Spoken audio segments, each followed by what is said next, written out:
Oh yeah, what are we doing here? That was a big piece of salmon. So we're gonna do it double time here.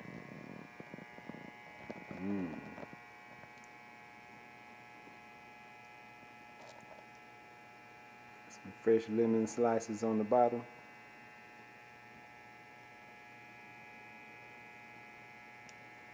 Black pepper.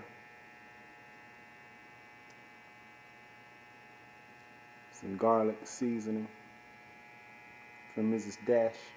Garlic and herbs. A little pink Himalayan salt. Some fresh dill cut. We're gonna cover this in water sitting on the bottom of it. Not too much.